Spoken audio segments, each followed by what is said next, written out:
Turn the cameras on. I want to see a contract. Gotta capture this stuff. I feel some characters coming on. Oh, characters, huh? Some characters coming on. Jack's feeling some characters coming on. Yeah, listen. It was just like my old hero from childhood, Mel Blanc. Mel Blanc, you were talking about him earlier. And it didn't say just voices.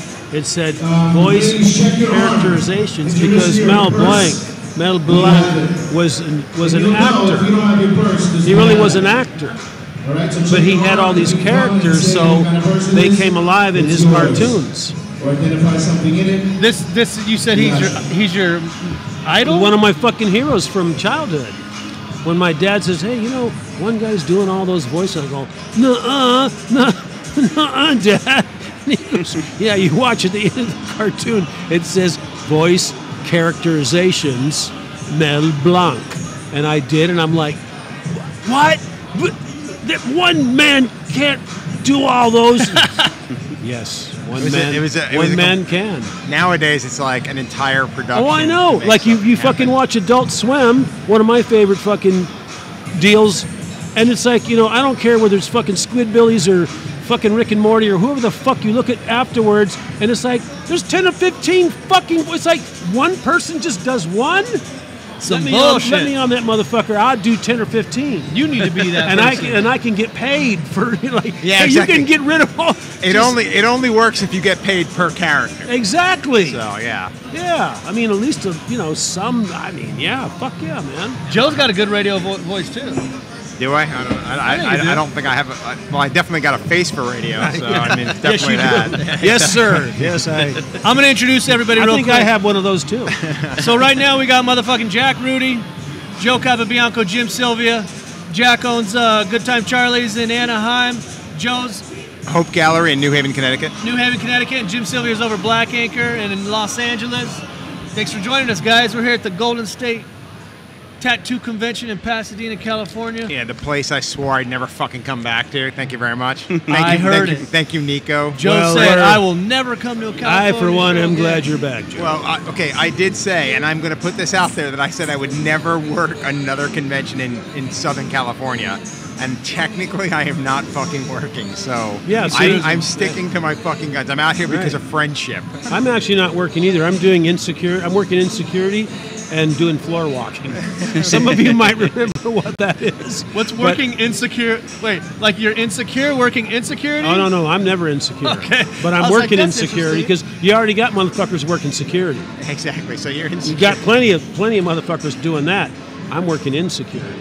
So I told Jack, you know what I'm talking let's about? get him you up think here. About that. Jack is going to have his own podcast. We're reaching out to sponsors yes, now. I am. I'm trying to get because homie needs to get paid to do these voices. Big sponsors and big paydays is what I'm all about. Well, not for nothing. I mean, I think that's the next level of the podcast. It's like it's one thing to actually have the podcast, but it's another thing to get paid for the fucking podcast. Hey, I got plenty of hobbies that don't pay me shit. But so if I'm going to start a new one, like, hey, how much is... I trip out because sometimes, actors will be on location or wherever the fuck, and they're like asking the director, like, oh, man, like, what's my motivation? How about your paycheck, you cocksucker? What do you mean, what's your motivation? If it ain't that, what is it? I don't know. Don't ask me. I just work here. Joe, I want to ask you, why do you not want to do Southern California shows anymore? What's the difference between California shows and East Coast shows? Well, I'll be honest with you. Okay, it's not even a matter of just California shows. For me personally, in the last 10 years, I've watched what's happened to conventions change dramatically. Don't even get me started. Exactly. Well, you're in a similar situation. Too late. You got me started. Like, I do know, unfortunately. So let's say the majority of the people at this convention right now, I would go and let's just say that the majority of the people at the conventions now have been doing shows for 10 years, okay? Those people don't know a goddamn thing about what is a good convention. And I say this in all honesty. Like, anybody who comes to a convention, all right, and you do your 3 appointments, 3 fucking appointments over the course of a fucking weekend that you booked months in advance, and there's a good chance that I'd say most anybody who's working today that's from California that's working here, they're working on their clients, all right? Now, for me, I look at that as, if I go to a convention, I don't want to tattoo somebody I've tattooed before. I'm here to tattoo new clients, to pick up a new person, all right? if you're tattooing your clients, then you missed the fucking point of being at a tattoo convention. A tattoo convention, walk-ins, baby. Exactly. It's a point. Like, I remember going to shows where you never booked before you got there, because if you booked before you got there, you left a bunch of angry fucking clients. Right. These people paid money. People that wanted to get your work and showed up, and you're like, what? You're all booked up. What the fuck, man? Exactly. But now, if you're not booked at least a month before you get to a convention with a deposit, there's a good chance you ain't fucking working at all. Yep. You know what I mean? And again, my issue with people tattooing their own clientele, you made your clients come to a convention, pay fucking admission, pay for parking, take time off of fucking work. Also, you can tattoo them when you could have done it in the fucking comfort of your own fucking shop. Just bragging rights. And it doesn't cost them exactly. And fuck bragging rights, man. Fuck bragging rights. That's what I've been saying that all week. Or are they doing it for the competitions? What up? You know what? I get the competitions. Make your fucking clients come here into the. Oh, look at this Johnny come lately, motherfucker. Right. Mr. Carlos Torres is going to join us. Nice to see you. Come on over here, Carlos. Grab your headphones and sit down over here. What's up, bud? But you know, I get the idea of the competitions. But in all honesty, man, if conventions were what they were, okay, and I know I'm going to sound like some old fuck that's like, oh, back in my day. Not for nothing. Back in my day, it was fucking better. We used to walk to conventions backwards. We're talking about conventions now compared to what they were 15 years ago. They were about 30 miles away from our house. That's right, and we liked it. But that was a different time, maybe in a galaxy far, far away or something. I don't know. But that's only one of Jack's 15 voices. That's number one. That's number one. All right. Oh, we got a little tally thing going on here? I really couldn't tell you because I've only got a mental list. A mental list? A mental list. Yes, I'm a mentalist. And, I don't know. Jack's next career, he wants to do voiceovers. I got a bunch. At it.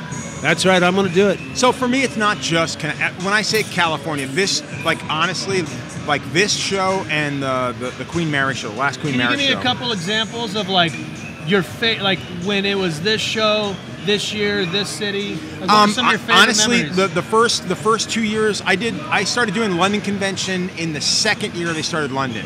And I remember going to that convention, and for that show, because I was coming from the United States, I was at the peak of my career, and I had so many people reaching out to me wanting to get tattoos. So for that show, I actually had booked myself one appointment a day. And I remember Mickey Violetto coming up to all the booths during the weekend and saying, I don't want anybody being booked before they come to this convention. He goes, I sold 10,000 tickets for this convention over the weekend. If you're booked before you get here, those people are angry. Yeah, and that they really, can't get in. Yeah, that struck a chord with me where I said... He expressed that to you? Yeah, he expressed it to a lot of tattooers because that year, for whatever reason, everybody started booking appointments. So then I did London for another 4 or 5 years after that. And every year, I'd never booked it. And every year, you were beating people. I remember the first year I went back, after that one year, the second year, I went back and everybody's like, how do we make an appointment? And I'm like, you got to show up first come, first serve. I can't book you until the doors open. And I remember literally going, all right, doors open at noon.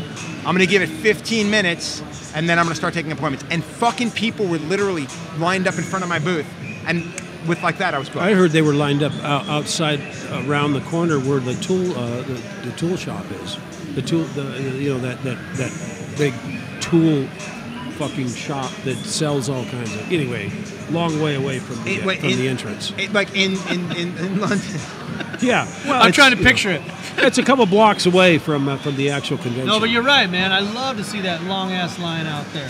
But, Mickey knows how to do it. But see, the thing is it's like shit's really changed. Well, America. No, I mean like everywhere because it's kind of like. You know, you used to have the flavor of the month, flavor of the week. We now got fucking flavor of the day, and this has nothing to do with Flavor Flav either. That's a whole different subject. Don't get me started on that. Anyhow, but it has. It's radically changed because you got so many motherfuckers tattooing, so many flavors of the week, of the day, of the minute, etc. You know, that people don't give a fuck. You know, they just like, a lot of people don't know who the old timers, quote unquote, are. and there's people that don't know, and there's a bunch of people that just don't care. Because, you know, I mean, look, I'm 21 when I started out in this business, and I never, you know, projected into the future that far. Like, hey, man, you're going to be one of the old geezers in this thing at some point in time. I'm 21 when I started. I'm 65 next month, and like, fuck, you know, I just never thought about that. You know, because there's a percentage of youngsters that don't want to be tattooed by their dad or grandpa, for that matter. Yeah. They feel they've got more in common, you know, with people their own age. They can relate to them, quote unquote. You know what I mean? So that's part of it. And then these guys, you know, a lot of these whiz kids are working real cheap too, and they're doing good work. So it's like, yeah, I don't want to, you know, pay some old fucker to, you know, tattoo me that, you know, charges too much and or, you know, whatever. But it's changed, man. It really has changed. Well, and then we also get into a point where you've got our clientele right now is falsely educated. You know, between television and social media. Fuck now yes.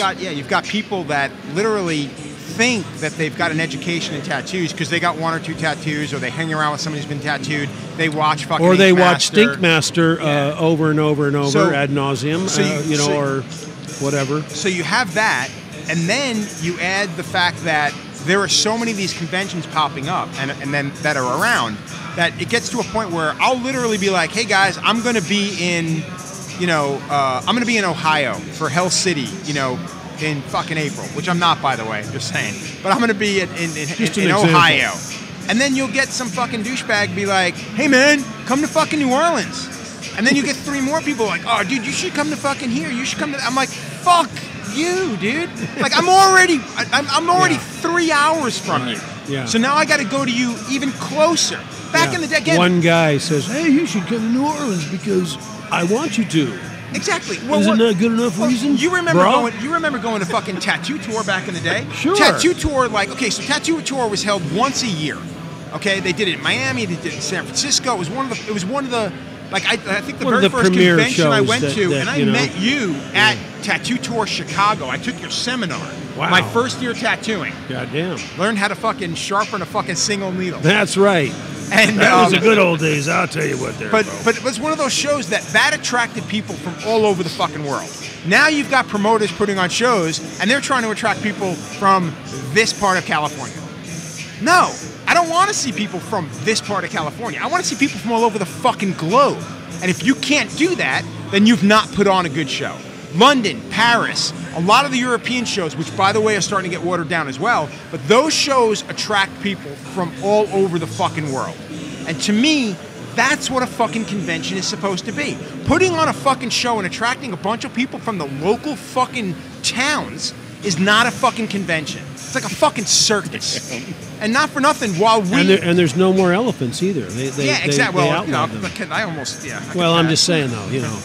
Yeah, but going back to what Jack pachyderms. was saying, you know, about him saying like some of the people don't feel like they don't want to get tattooed by some of the old timers. You got people like Mr. Torres over here. We had Carlos and Nico on our podcast, and some of the first things they said was like to the young and up and coming tattooers, do your homework, go get tattooed by the OGs, know your history, pay the respects to the guys that laid the groundwork. That's too much work. But there's opportunities like this where it's like at least we can try our best to lecture them and school them and teach them and let them know, like, listen, motherfucker, go get tattooed by these icons, get tattooed by these legends, because they're not going to be tattooing forever. How long have you been tattooing, Joe? 25, 26 years.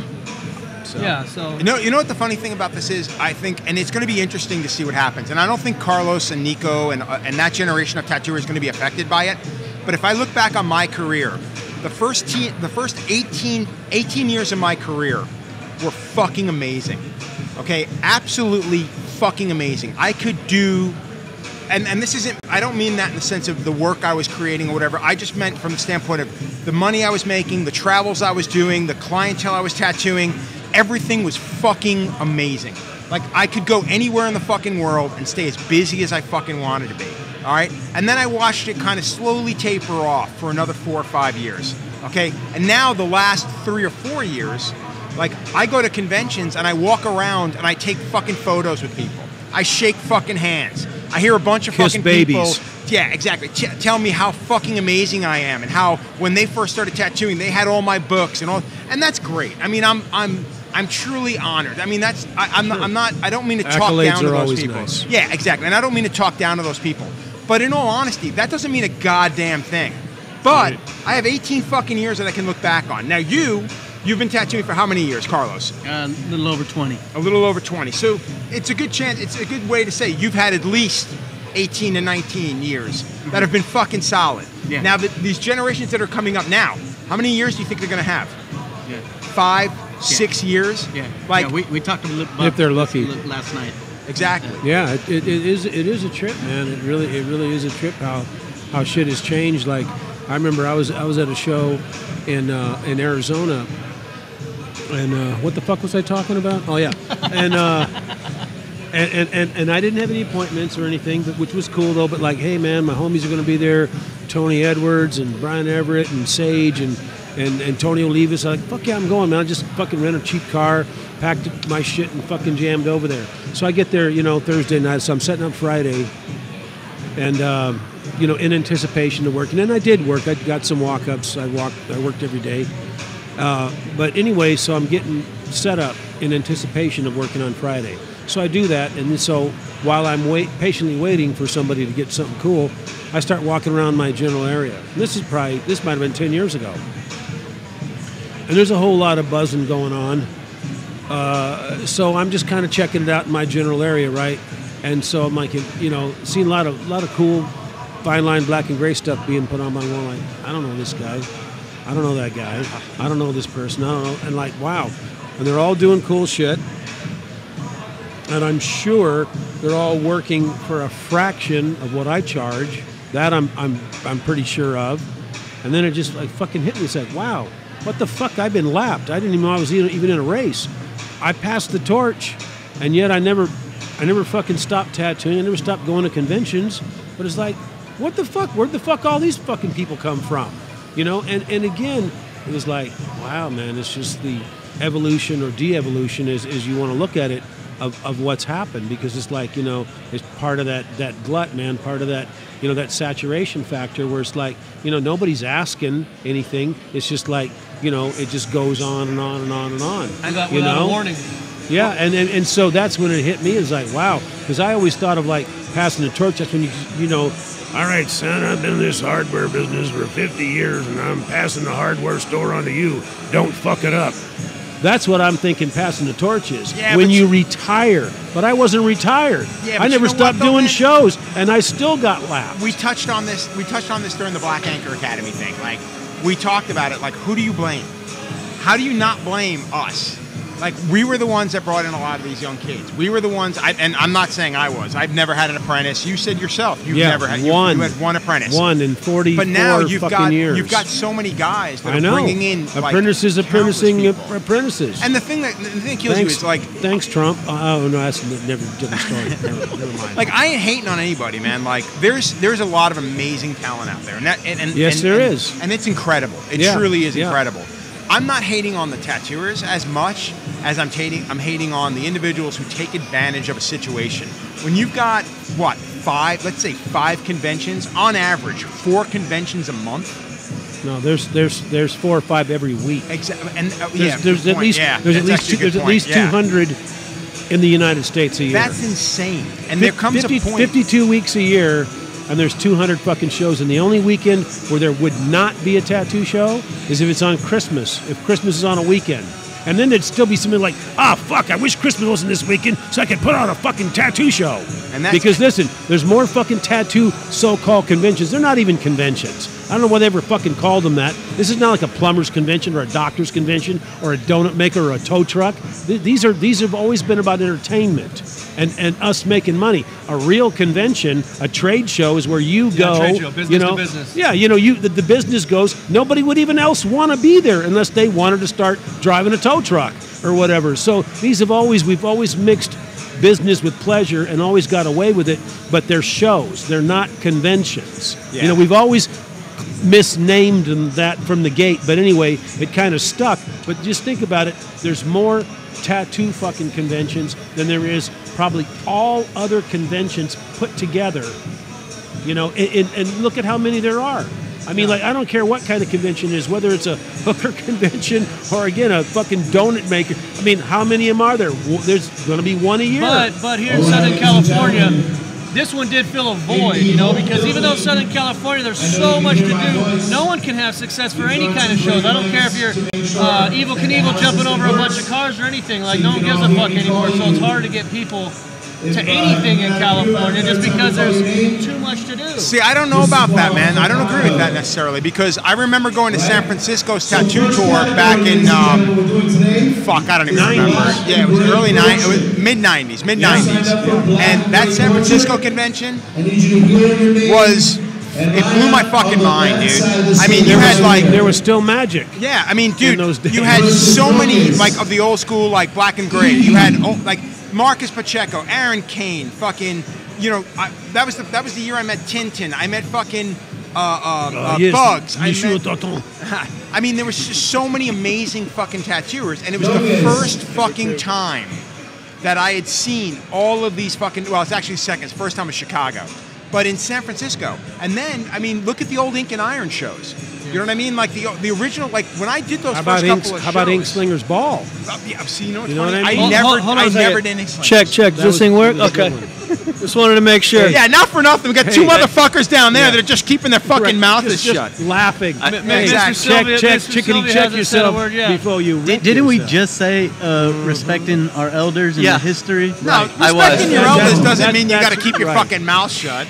I was trying to do my first podcast ever and not say a word. You see? But hey, that might Is that a record? That might set new precedents. You know, a podcast, and the silent but deadly podcast. SBD. Yeah. I ruined it for you. I'm sorry. I just wanted people to know what your voice sounded like. It's all good. Oh, it's terrible. I've been bugging Jim. I'm like, come up here, up on the podcast. I got him up here, and then he didn't say anything yet. I don't want to interrupt these guys. I like listening. Even if you're just down there laughing, you're still participating. Well, you already knew what you were getting yourselves into hopping up here with Jack and Joe. I know. You already knew. I know. But we love it, and we're eating it up. I just want to hear more and more, you know? Well, but everybody's got something to say. I mean, and I can't believe we're getting our fucking dick stepped on by fucking Richie, for fuck's sake. All the fucking people. But like, it's loud in our ears, but the final outcome, they won't hear it. One can only hope, because I don't want to Fucking fucking hear that. I don't want to fucking hear that. No, you won't. You won't. But yeah, it is true, man. It's like, I just, again, like I said at the deal yesterday, I said when Ed Hardy announced with his tattoo time, he said, I want to make tattooing more respectable. I want to make it more acceptable. We're all like, fucking, hey, man, that's fucking great. That sounds great. But you see, and it was a good idea.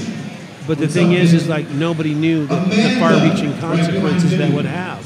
And again, I really think that the fucking TV shows are the worst fucking culprit of all. Because on one hand, but it's a catch-22, because on one hand, they have encouraged tens of thousands of more people or more to get tattooed. So that's a good thing for all of us that tattoo. Like social media. Yeah, but the bad thing is like they've also encouraged thousands and thousands and thousands of motherfuckers that should have got no business fucking touching a tattoo machine, much less tattooing with it to do it. Because again, when you're good at anything, I don't care what it is, you tend to make it look much easier than it actually is. And when you see, Corey Miller put on a portrait that looks like it was done in 10 minutes of real time, but it really took 4 hours, but they don't say, have a blurb on there about like, actual tattoo time was, 4.5 hours. It's like, hey, dude, you're a good artist. Why don't we just get a starter kit and fuck these guys. We can do it ourselves. Yet, I don't know about Jim, but all of us have been on a tattoo reality show. Have you, Jim? No. Jim's the only one that hasn't. Well, good. I've said no to all of them. Good. Yeah. Good. Keep saying no. I've been approached. Like Nancy Reagan. Just say no. Yeah. I just don't think it's for me. I respect that. Yeah. I know Jack and Carlos have both been on Ink Mask. I've only been on a couple things, and I was a guest judge on, I believe it was episode 7 of season 1 of Stinkmaster. And it was real good. It was a good episode. They treated me real nice, flew me out there and all this good horse shit. And at that time, they only had 3 people left in the competition. was James Vaughn and Shane O'Neill. Oh, and Tommy Helm. And Tommy Helm, yes. So there was like down to the 3 best guys, okay?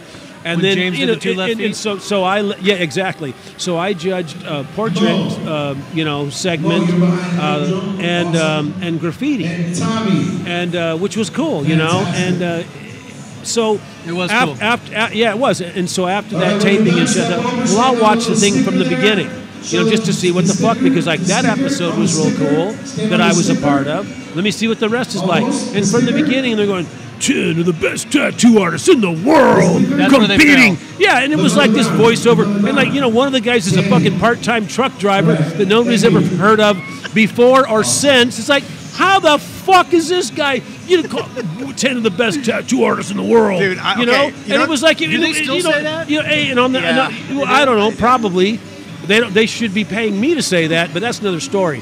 Anyway, that might be a secondary line of on that first fucking episode, they got motherfuckers tattooing dead pigs in a big refrigerated room. Like, oh yeah, I remember that was part of my apprenticeship. Yeah, tattooing dead pigs. Yeah, fuck. It was stupid, fucking stupid. But some fucking idiot producer just thought, oh yeah, people like to see freak show bullshit. But in all and honesty, unfortunately, they do. Exactly. But it was stupid. I couldn't watch it. Dude, I was the head judge on the show that we did, like that Best Thing, okay? And I can honestly say, like, I was there every day of filming. And there's probably a reason why our show didn't get picked up a 4th season, because I was a fucking asshole. But it was one of those things, like, every fucking day, I would argue with production and be like, why the fuck are you doing this? Like, nothing about this is cool. Right, and exactly. And it's like, okay, But it is cool because we said it was cool. And that's exactly it. No, it's not! Look at all the comic book movies that are being made in Hollywood right now. Okay? Yes. Now, you've got decades of fucking Incredible Hulk fucking comic books. Fucking Batman, whatever. Iron Man, But it only Superman. takes one Super fucking Duperman. producer, one fucking Hollywood writer to go, we can right. do better. How the fuck are you going to do better than a guy who created the fucking comic book 40 years ago, and it's been written by countless fucking writers for the last 40 fucking years, and your 28-year-old ass is going to come up with something better? Name a fucking comic book movie that has been done ever that was better. Am I too loud for this fucking? No, I love it. Ever that was better than so. any comic book that you've ever read that you enjoyed. Like any fucking one. You've never seen that. Now go to Hollywood, which, by the way, is more fucking fantasy, like Hollywood, like television, which is more fantasy than the fucking movies, because it takes that much less time to make it. So therefore, it's quicker. I can make this happen faster. Okay? So now it gets to a point where it's like, no, we're going to do this, because we have, like, I remember the first season we did, was it first season or second season? I don't remember. But we did blacklight tattoos. Blacklight tattoos were popular in 1995.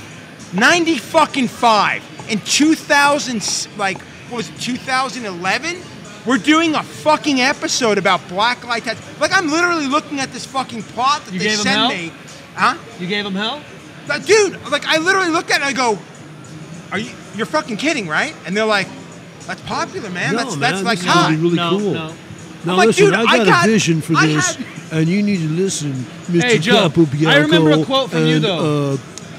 I remember a quote. I don't remember who you said it to.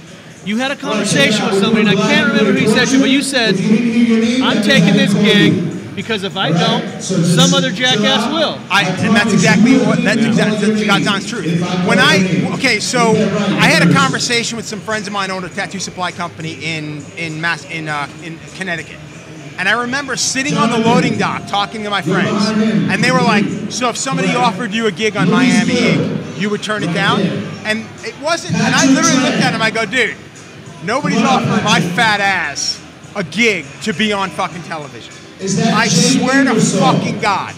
A year later, I get a fucking phone call from a fucking producer leaving messages at the shop saying, hey, Joe, this is Tara. I'm from Miami Ink. Can you please give us a call? And I literally was like, yeah, whatever. And I hung up. And then I get another phone call like a week later. Hey, Joe, this is Tara again. One of the producers here at Miami Ink. Could you please give us a call? And I'm looking at the number, and it's a 516 number. And I grew up on Long Island. I grew up in New York. That's a Long Island number. And I'm like, oh, this must be one of my friends fucking with me. They called 4 fucking times. No, well, that's the worst part. I wish. Yeah, I fucking wish. I know. So they called 4 times. I'm in the middle of doing an interview at that time it was Tattoo Now, some fucking website from up north.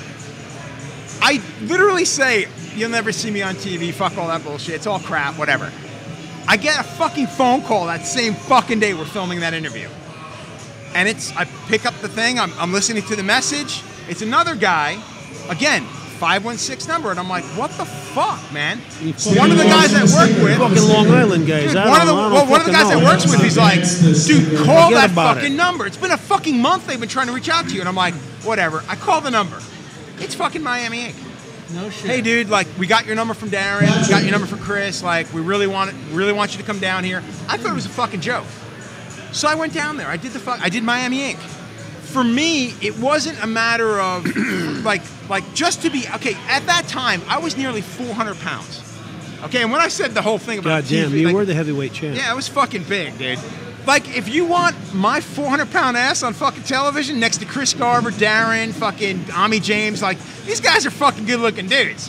I'm this fucking fat little guinea from fucking Long Island, well, fat big-ass guinea from fucking Long Island. Yeah, that's more like if you're gonna have me there, fuck, I'm gonna do it. You know what I mean? Here I come. So now when the television show comes up, when the Best Thing thing comes up, I get another phone call from somebody in our industry. Well, it was a website designer guy. He's like, hey man, one of like those guys. yeah, they're reaching out to me. They really want to know something. Your name keeps coming up. Do you want me to give me your information? My first reaction was fuck no. And then Not just no. No, it was fuck no. It was exact words was fuck no. And then after 15 seconds, I went, you know what? No, have him call me. And in that time, like, everybody knows one of the scourges of our fucking industry. I'm not even gonna know who he is, but he's a fucking guy from like the South and on the East Coast. Piece of shit. That guy was up on the board. Like, they were talking to him. They were talking to a couple other people that I don't really like. And I thought, if it's not me, it's going to be one of them. And at least I can say, I mean, I'll shoot myself in the foot. My mom always said, you know, you're going to cut your nose off to spite your face. Yeah, I am. If it's something I truly believe in. I never quite understood that, though, you know, because, like, you need your nose no matter what. If you're going to spite your, that's the whole fucking point. You know, you're cutting your nose off to spite your face. When we first started our company, I became friends with some of the guys on LA Inc., and I just went for my shameless plug. I was like, LA Stink? Yeah, I was like, oh, I'm going to wear my shirt, and I'm going to be seen, and yeah, I went on there, but that was a big learning point for me, because when I walked in to get tattooed by Kim, oh, okay, now go outside and say it again, but a little bit slower. Okay. Oh, but go outside and say it again, but a little bit quieter. You know, I was like, oh, okay, we're fucking acting. I just thought I was walking in to get tattooed. Well, that's one of those things I think that nobody, like, I've got a couple of friends that have been on Ink Master a bunch of fucking times, and I look at it and I'm like, and they keep going back, and I said to them, I'm like, at this point, what are you getting paid? Like, okay, so when Ink Master and I'm probably not even allowed to talk about this, but fuck it. So when Ink Master and both of our shows, Best Ink and Ink Master, both started filming at the exact same time, literally the same fucking day. I called Chris Nunez and said, hey man, what are you getting paid? Like, because I feel like this is bullshit. And he straight up said to me, he's like, yo man, he's like, you're not getting ripped off. I mean, you're getting ripped off, but it's not until you get into like season 6 or 7 that you start getting money. And I looked at him, I go, dude, this ain't going that fucking far. What, are you kidding me? There's no fucking way. Our show ended in 3 seasons. They're still gone. They're going on season 9 or 10. Or 11. Actually, no, it's 11. I think they're going more than 11. Yeah, no, you're right. I don't watch it, so I have no idea. But our show, like, when they were filming our show, you go back to it later on, when I would go up there and be like, what the fuck are you doing? They couldn't even answer me. Like, producers really thought they knew the shit. And I'm like, dude, like, this is not popular. Nobody is into this shit. And the thing with our show, like, everybody came up and they're just like, dude, we just want to see people tattoo. Like, that's all we want to fucking see. And now you got Ink Master that creates all this fucking bullshit drama. Who's going against who?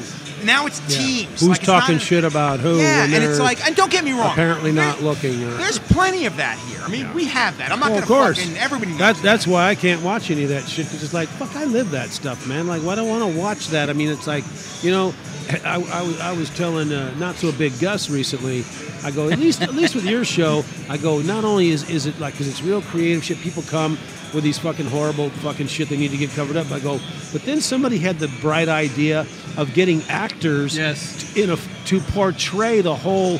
Hey, well, how'd that happen, man? How did you end up with that piece of shit? Yeah. Well, I'll tell you, it's quite a story. Yeah. And it started and they out go like cheesy. And then they have people that are, cheesily reenacting. Cheesy, funny actors. And it's funny at least. So it, like, and then the end result is you're seeing the art. Exactly. And so that's the only one out of any of them that I could actually watch because it's the only one that actually has any humor. On the flip So side of that, everything it's just all bullshit drama for your fucking mama and fuck. Well, but the thing with the television shows is the same. Okay, Vice TV, like all the documentary like style pieces they've done on tattooing have been great. Yeah, I agree. Those have been phenomenal. I saw a few of those. This is the thing. It's like it's got a beginning. It's got an end. It's 3 episodes done. Right. Maybe a year later we do another 3 episodes. Well, hey, I want to thank you guys. I'm not ending this yet because I still want to hear it, but I know you're leaving Sunday. Yeah, I leave. Jack's not going to be here tomorrow, so I was bugging both of you guys all night long, and Carlos and Jim. Yeah, because they've been such an amazing part of this podcast here. They've done a huge contribution, You're at welcome. least to our podcast, if nothing else. Thanks for noticing. Yeah, you're welcome. You guys As always. I mean, there hasn't been anything that I am involved in and could talk about. I don't even watch the shows, so I can't even chime in with I anything. watched the first few years just to kind of see what was up. Plus, a lot of my friends were on them. I watched your show. I watched when Jack and Carlos was on there, but I haven't watched it in the last. You know what it is when you do the shows too. I can't. When you do the shows too, it kind of spoils everything. Right. I mean, I can honestly say like, and I say this in all honesty, like, I was never forced into making a decision that I wasn't comfortable with. Like never. And I remember the first season we did. I believe that. Like, oh yeah, dude. How I never got fired from the show. Yeah. Like if somebody like me spoke to me as a producer, the way I screamed at producers, Yeah. I'd have been like, "You gotta go. Like, fuck off, you fat Pack your fuck." shit. You're They- going Like, who the now. fuck? They're do like, you we think made a you wrong are?" decision hiring this guy. Honestly, What do we get yeah. ourselves into? Oh, Dude, man. I remember it was the third. We were filming like 3rd or 4th episode. It was like it was early on in the first season, and one of the producers comes out and he goes, "Okay, I know you want to send this guy home, but we really want to see her go home." And I'm like, Who's we? like producers, So like they really producers, do like that. network people. Yeah. And I look at it, I go, "Yeah, no." I'm like, "No." Yeah. And they're like, no, we really want to see her go home. And I'm like, "Yeah, it's cool, but no." Is that the same thing as like, I hate to see you leave, but I love to watch you walk away? Is that something? No, that's it's different. straight up Oh, like, okay. we just don't like her on the show anymore, and we want to see her go. And I'm like, no, she didn't do the worst tattoo. I can't send her home. And they were like, yeah, but we really want to see her go home. I'm like, yeah, it's cool, man. Like, but no, like, she's not going home this week. What do you want to And just I see didn't her think go anything to of your it. home, or? Well, but thing that kills me is back then it was like, this is a competition show. We were told it was a competition. Like, we were told that, like, they couldn't bend the rules. Like, they had rules that they gave to the contestants that they said they couldn't bend. But in the meantime, now we're being told, no, this person's going home. So, and I'm like, so no. what happened?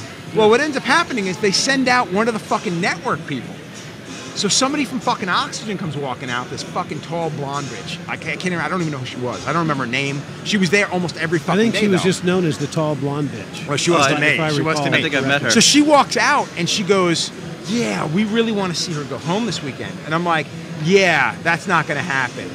And she's like, but why? And I'm like, because she didn't do the worst tattoo. And she's like, but we really want to see her go home. I'm like, lady, you don't get it. This is my fucking reputation. Like, people watch this show. Like, if I send somebody home, they're going to know she went home because you wanted her to go home. Fuck you.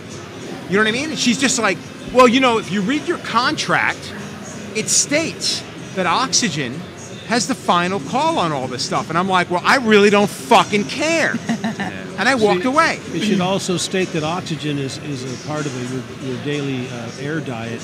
And without oxygen, enough Air oxygen diet. to your brain, I'm just saying, things could happen that you might not like. Thank you, Well, Jack. At You're least welcome. I You're can say that girl did not go home. She went home the following week. which Oh, we good, all knew good. was eventually going to happen. But it's like, God, why do you got to fucking cater this thing to your fucking thing? Dude, they really honestly believe they know how people think. They think so fucking low Hey, you know, about their demographic. And the thing is, too, unfortunately, a lot of times they're right. Because when I saw that first episode and they're tattooing dead pigs in a big refrigerated room, I thought, that's the stupidest fucking shit I've ever fucking seen.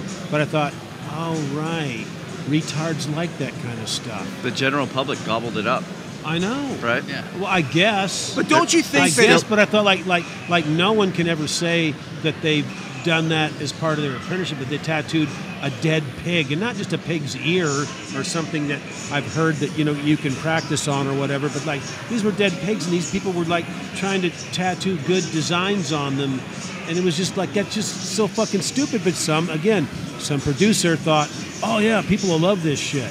Well, the fucked up thing about that is, though, if you think about it, Miami Ink ran for 7 fucking years, and it was the first fucking tattoo television show next to fucking the other dumbass show. So you had that show come on, and the reason why I think that show succeeded as long as it did and as successfully as it did is because it dealt with the client. Like, you had great fucking tattooers. Like, fucking Garver is no fucking... The other guys are, you know... But Garver is like no fucking joke. You know? Yeah, exactly. And it's one of those things, you're seeing great tattoos being put on clients, and they put the client in the hot seat. The client is the one you're hearing. Now, granted, I don't want to hear about, you know, kids, you know, people's kids dying, grandmothers passing away. Like, dude, not for nothing, there's something to be said for just getting a great big tattoo. You know what I mean? And again, there's something to be said for a client that can sit for. Again, those guys thought that, well, oh yeah, but if we have a really cool backstory on this, like, oh yeah, I'm getting this tattoo today because, you know, oh, my second uncle's great aunt, you know, on my father's side, you know, committed suicide, and I didn't even find out about it till 3 weeks ago, and now I want a portrait. And it was just like, really, I mean, that's what they based the show around. It was all about yeah, the story. it was, and then of course I always loved how they made it look like it was spontaneous. Like, these guys are sitting around like, hey, what the fuck? Oh, how's it going on? Tattoo, you know, what the fuck? And then like, oh, look, somebody comes walking through the door. You know, and it was like, no, that motherfucker, you know, sent in a fucking resume, and it's a fucking script, and yet, okay, ignore the camera crew and the sound people, and just walk in like you're just walking in off the street.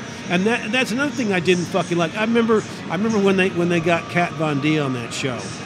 Because the premise is like, ah, man, you know, we need some more help around here. This is Miami Stink. And like, yeah, well, we should get somebody else. Like, oh, who should we get? Like, oh, I don't know. Hey, how about Kat Von D? She's really rad. Oh, yeah, cool. So next thing you know, there's a cutaway now. So Kat Von D is tattooing in Holland, I believe, maybe Amsterdam. Just happens to be a film crew there. Just happens to be. I don't know where they came from, right? And the phone rings. It's for her.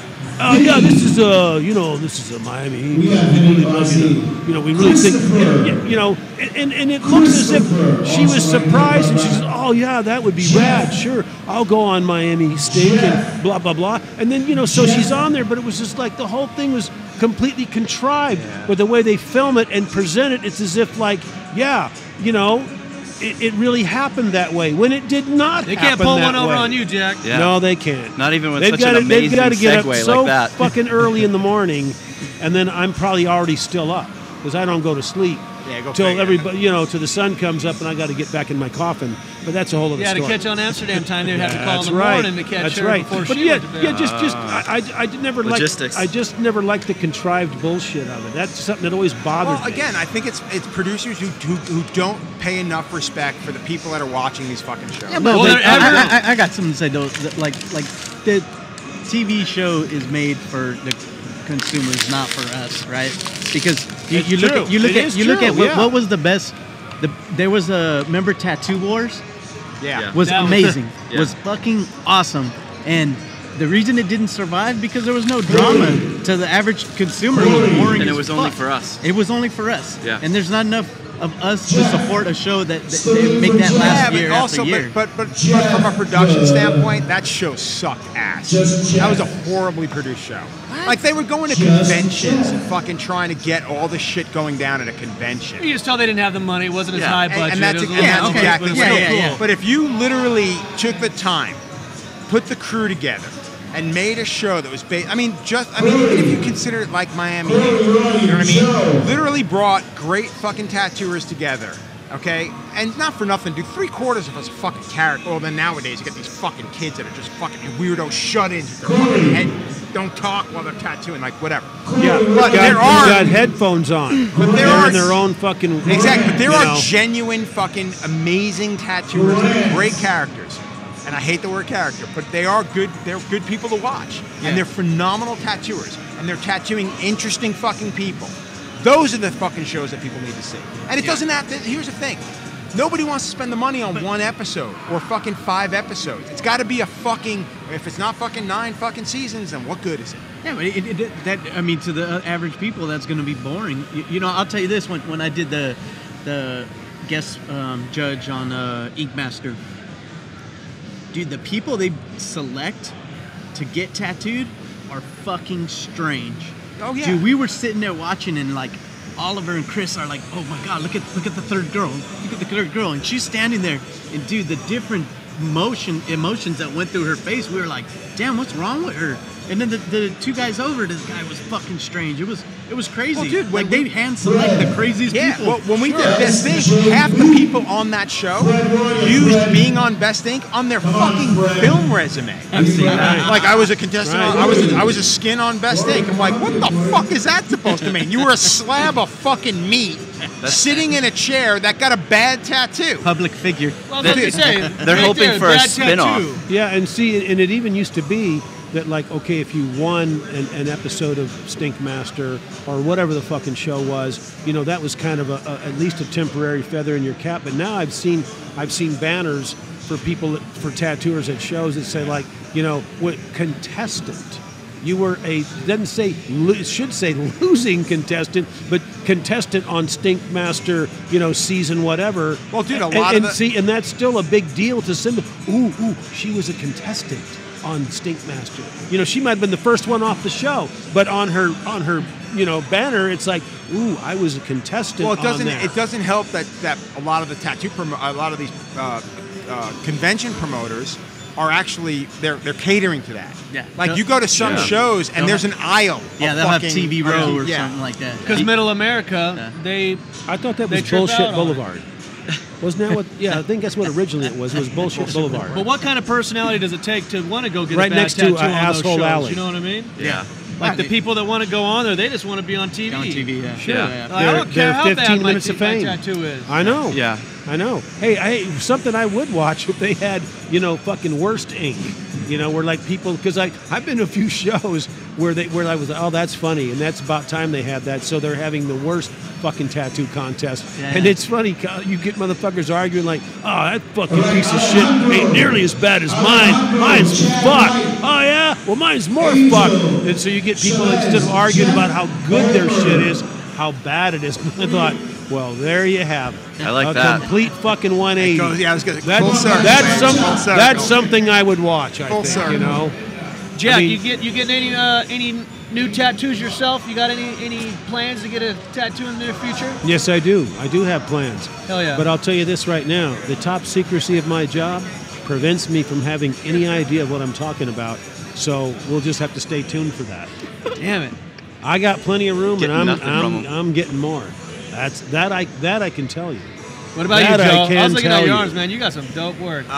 Yeah, I've actually the last couple of years, like I went through. I hadn't been tattooed for a couple of years, just getting caught up in work and stuff, and then I decided I wanted to get my hands and neck tattooed. But it was one of those things, like I don't know why. I mean, I've been doing this at the time. I was doing it for 20 years, 19 years, and I was always nervous about getting my hands and neck tattooed. To me, that's the biggest commitment you can make as a fucking tattooed person.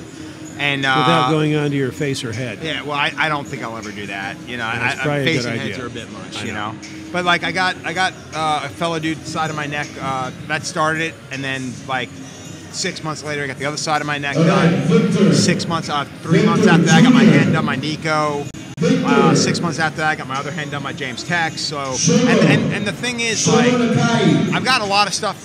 Still got room on my legs and stuff. And now, like, again, there's so many tremendous young artists out there. You know what I mean? And then some of the artists that aren't that young that I still Don't want to forget catch about something the from. tremendous not so young And that's exactly it. I mean, there's a lot of artists like Jack. I've never been tattooed by Jack. You know what I mean? Like, I still can't believe that. I was fortunate. I got tattooed by Cap. You know, back I know, like that's 20, pretty good. 20-something years ago. You know, that's- and I would. that's a good pinch hitter for that. Yeah, and I would. And that's exactly it. You know, it's funny you say pinch hitter because back then it was either you, fucking Brian Everett, or Cap Zumsky. Old man Everett. Yeah, and it was one of those things. Like at the time, I had seen something that Cap had done, and I was blown away by it. It was a traditional Sailor Jerry tattoo, and I was like, man, Cap only does black and gray. What the fuck is up with that? And I'd sent him this image, and he was like, man, I don't do black and gray. And I'm like, yeah, I mean, you don't do color. And he's like, I don't do color at all, man. I just do black and gray. And I'm like, no, you do. You just tattooed a friend of mine 3 months ago, and it was fucking amazing. That's what I want from you. And he's like, well, make the appointment. Make the appointment. I send his, at this time, it's all through the mail everything down there. I show up for my appointment, and Cap's there, and he's like, yeah, man, I don't do color. And I'm like, you're going to do color, dude. Like, you just tattooed my friend. It was amazing. You got this. And, like, dude, I was there for an hour and 45 minutes, 2 hours while he was making the stencils. Kind of similar to what you fuckers do now. Make people wait fucking forever. And he's from your school, so that made sense, I guess. Yeah. So... I don't make people wait. I think anything worth having is worth waiting for. Yeah, obviously. So, agree. Exactly. But after I 3 practice hours, what I preach. 3 hours. By the way, that Cap piece, I've looked at it before. It's fucking amazing. Dude, this is Keeps 20. catching This is, my eye. yeah, 22 years old, man. Yeah. And it's like when I sat down, like up until the moment he put needle to skin, he was trying to talk me into doing black and gray. And finally, I'm like, nah, dude. Like, I'll get in my car and drive back to fucking New York right fucking now. Like, I was in Georgia. I'm like, I'm not getting a fucking black and gray tattoo from you, dude. And he was like, all right, man, relax. I'll do it in color, man. 6.5 hours later, man, I was fucking blown the fuck away. And I was like, until this day, like I show people this, the fucking lettering, everything. It was the first time I'd ever had single needle done on me. And man, it changed the way I do everything. It's beautiful. Like, and again, like just getting tattooed by all these different artists over the years, it's minor little things that change the way you think about how you do your own stuff. And again, 25 years, I'm still changing the way I'm doing stuff. I wanted to say a couple things. First of all, I have been tattooed by Jack, and I almost got a full bodysuit. I'm running out of room. I got like my left armpit and a couple other spots, but my experience with Jack was by far my favorite tattoo I've ever had. Like, I tell the story all the time. It was just another day for Jack, but from showing up and slowly everybody's leaving, and then next thing you know, it's me and Jack on Jack time and in an empty shop. It was fucking... By the way, I'm always on Jack time, just so you know.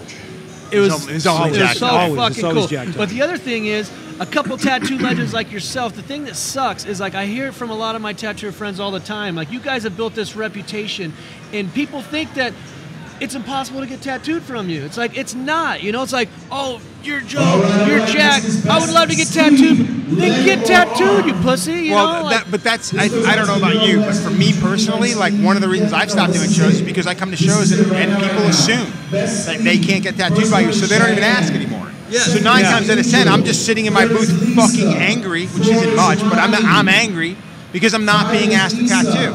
Yeah. You know?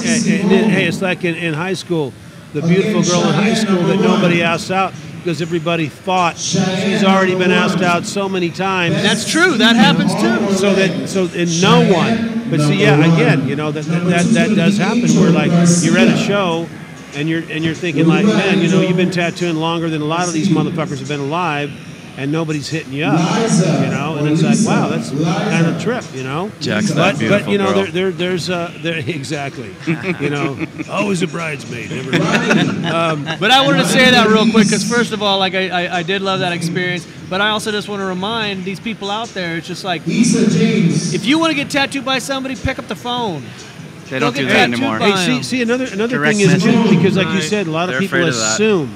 They assume like, this person is booked up for years and Yeah. years. They're like, I don't know who the fuck starts those vicious rumors. It never was me, but so I can kind of understand though on a level where people do think that. But even if you do think somebody's booked up for however long it might be, pick up the fucking phone. Yeah. Text You somebody, guys have call built this somebody, reputation. and find out. Listen, I'm thinking about getting some work from so and so. How booked are they? You know, I mean, because you may find out it's not anything like what you think, but a lot of people just don't even bother to check it out, which is weird. I think, and you know, one of the things that you did say just now, which I think a lot of people that are getting tattooed nowadays are so missing out on, is the fucking experience. Yeah. Like when you come to a convention, there's an experience of getting tattooed at a convention. But when you go to a shop or you go to a convention, and your artist, literally, the moment he gets that stencil on you, puts his fucking headphones on, puts his head down, and just starts tattooing, what kind of experience is that? That bums me out so much. Dude, like, I have always told people, I touched on this yesterday at the Black Anchor Academy, it's like, dude, if you didn't have a good experience getting tattooed, then fuck the tattooer. Yeah. Like, if you walked away and don't remember the tattooer's name, fuck that guy.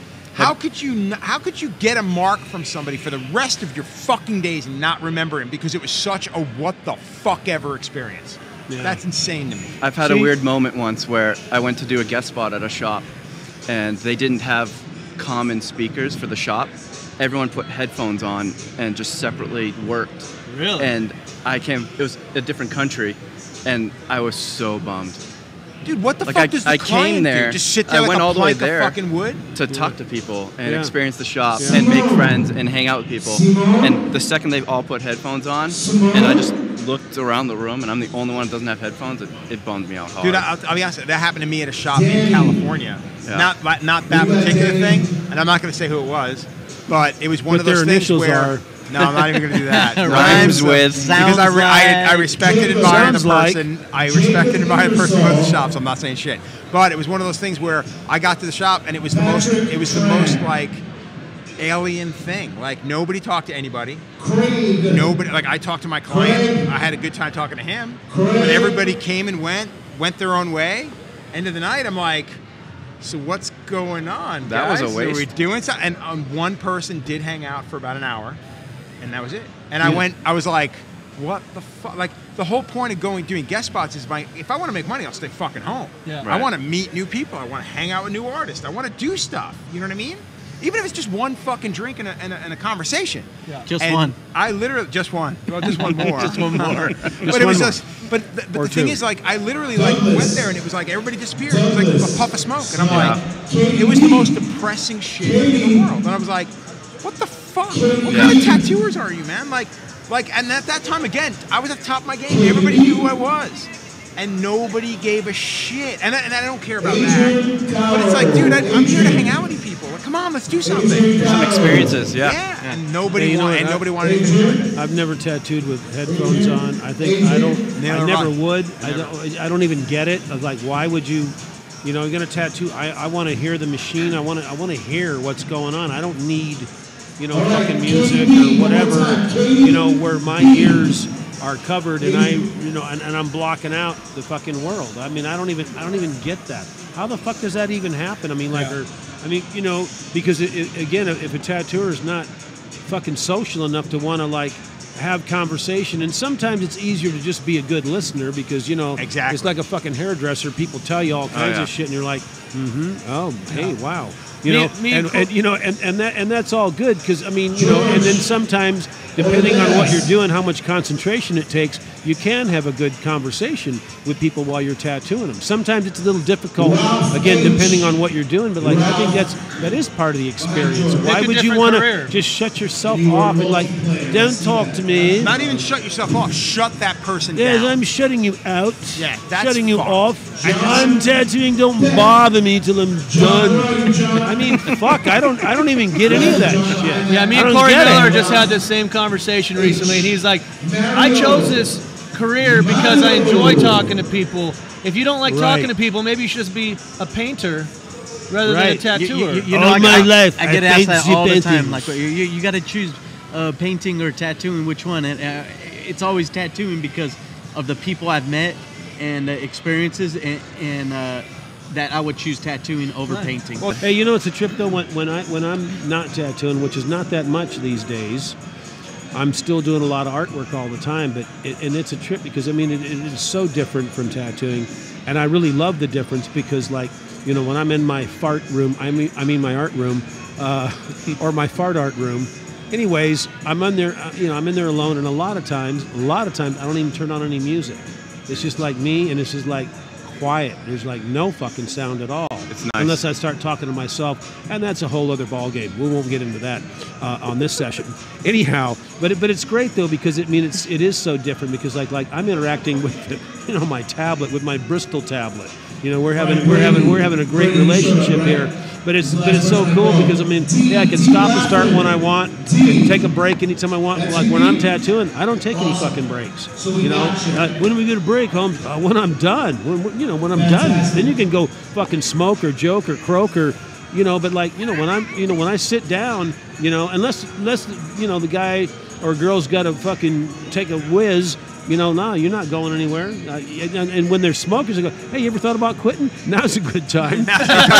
Because you're not getting one till I'm done. Because homie don't play that shit. But it's a trip. So I like the two, because they're just so different. Because, I'm just alone. It's just me and the markers and the ink and whatever the fuck, and it's just, and I love it. It's really therapeutic kind of thing, where it's so quiet, and I'm just creating and whatever the fuck. And then when I'm doing a tattoo, it's similar, but it's all together different, because that's the human canvas, and so now I'm interacting with the person, and we're talking and we're bullshitting, and or I'm listening to them bullshit and whatever. But it's great, the two of them. I really like them both, because again, I don't tattoo nearly as much as I used to, but that's okay. I need the dough, but I'm not going to put a sandwich board and march up and down in front of my fucking shop. Sandwich board, right? Or I see this a lot on Instagram. It's like, oh, hey, had a last-minute cancellation. Who wants to get some work? And you know what? Seriously, I don't fault anyone that does that, because sometimes that is true. You do get last-minute cancellations. But I don't even think you should even use that term, cancellation. Why? Because the guy don't like you anymore? You had a fucking falling out? Cancellation. That's very fucking negative.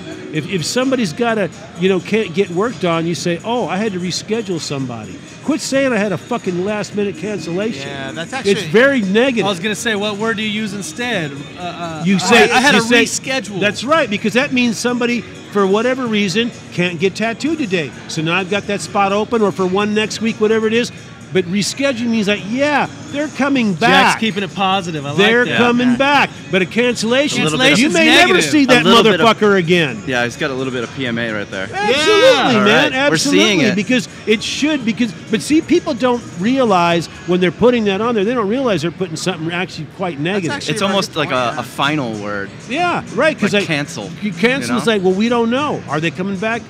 We don't. But if you say had to reschedule somebody, yeah, they're coming back. If you guys are not, if any of you are not following the Truth Fairy, oh my God, you gotta fucking. If you're everybody already doing it, yeah. Everybody already doing it.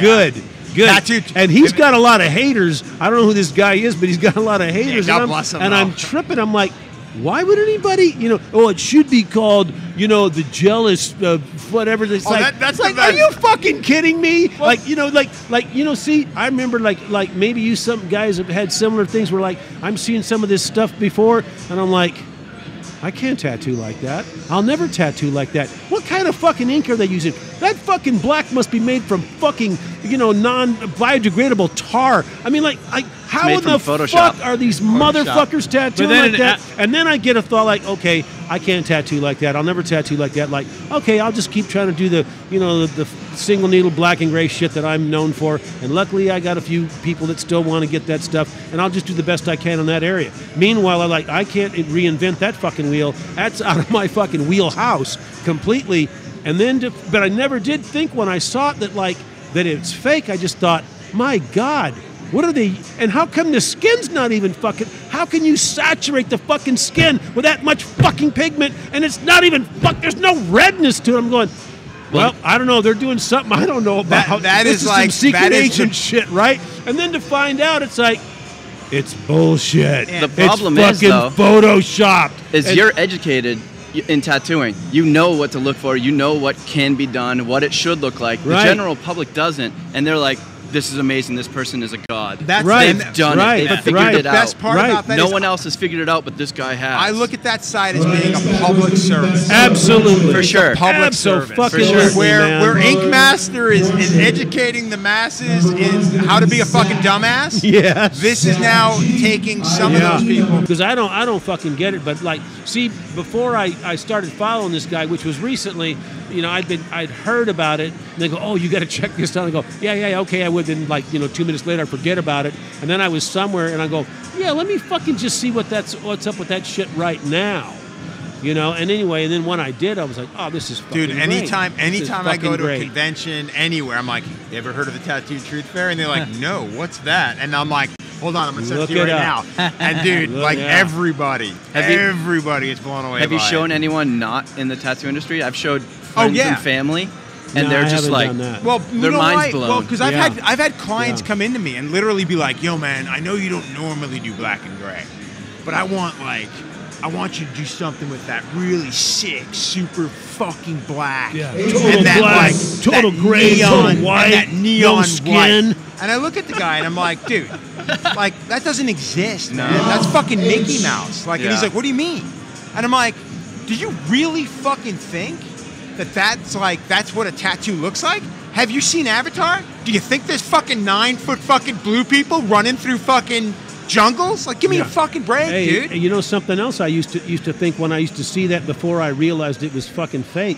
I'd see like I know you guys have seen these too, like incredible black pieces. I don't even call them black and gray because they're just actually black and white. Yeah. Where you like this big giant fucking skull that's so fucking black. It's like, what in the fuck? It's all and then filters. like all this fucking white, and I'm going like, if you pumped. Here's what my initial thought: if you pumped that white in every fucking 2 months, repumped it in there, it's still not going to stay. Would never. It's still not going to look like that. And it's like, so I'm thinking like, okay, this is a beautiful piece of art, but it's not going to look like this in a fucking year, much less 5 years. And it's like, it is like, Well, do people just like have no fucking experience with longevity, tattooing and how it's going to look over the test of time? Because But if you think about it, what's happening now over the last 10 years it's basically retraining all the clients to expect something different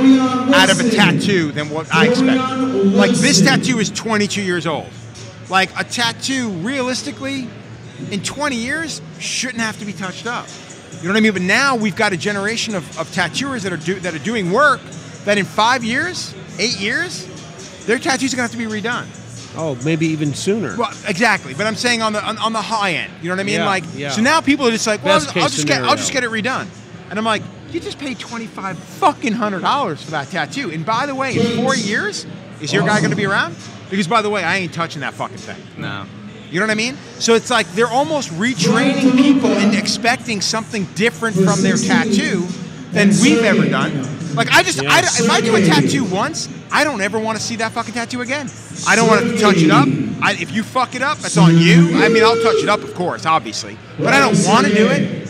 And if I did something inadvertently and I have to touch it up because of something I did, I'm going to be that much more angry at myself. Like, a tattoo is done, it's done. I don't want to go back at it. I think the idea of permanence has changed because there are people getting tattooed now that were born and lasers already existed. Yeah. Right? So they don't think that it is forever. Yeah. Which they're So their right. perception Dude, I'm going to... from ours. It's still just so fucking weird though, because like, again, when I've seen some of these amazing fucking photographs, and again, now I know it's all fucking bullshit Photoshop, but before I knew that, I was just like I never thought it was fake, but I absolutely thought like, that's not gonna last. I hope you got like really a whole bunch of good pictures, because that not gonna last. It cannot last. This is not a fucking canvas. It's not a fucking wall with a fucking mural on it. Like it cannot fucking last. So that'd be my thought on it. Like, yeah, it looks great, but like it's a fraud, because it cannot last. Yeah. And then now I realize that the best of all is it's all fucking bullshit. What about you guys follow Monday Malarkey? Yeah. Yeah. That's some pretty good stuff, too. I think hasn't that been mentioned on Truth Fairy? Yeah, possibly. I think those guys are. I think those guys are friends. I think. Yeah, I don't know. I don't know who that is, but I've heard. You got to follow that one too. I would like to see like ones that Jack makes. Yes. Oh, Jack should have his own. Jack have his own page. Oh, Yeah. I know I'd read your memes I know all all about night. malarkey. I remember hearing that word as a child. I'll send it to you, Jack. What's that, It's some Mom? funny shit. Randy's Well, hilarious. son. some of them hit too close to home. But it's the same thing. Some of them are, Hey, ripping on how traditional. about, some how of them about are one? ripping How on- about one just called "If the Shoe Fits," motherfucker? He keeps it fair. He goes back. He rips on everyone. It's everyone. Yeah. Well, and that's. I think, like I said, I think the Truth Fairy guy So is like. is they're he just like an trying- equal opportunity offender? He would is. you say? Yeah. Okay. Yeah. I'm not prejudiced. I hate everybody. Even clients, shops. yeah. Yeah, they Coworkers. cover the gambit of tattoo. Yeah. They Yeah. cover the gambit. You'll like it, Jack. You'll crack up. I'm gonna send it to you. Well, I'm all about cracking up, and and Jack's all about a good time. And when you see a really nice, 3.5 car garage with an extra long, then you're thinking like, hey, not all crack is bad. Just saying. Let's end it with that right there. Not all crack is bad. Not all crack is bad. On that bombshell. Hey, thank you so much, guys. This was a fucking blast. Some good shit right there. If you guys want to come back up over the week, we'll have you back up here with us up here bullshitting, shooting the shit. Golden State Tattoo Convention here in Pasadena. SullenTV. Not working it.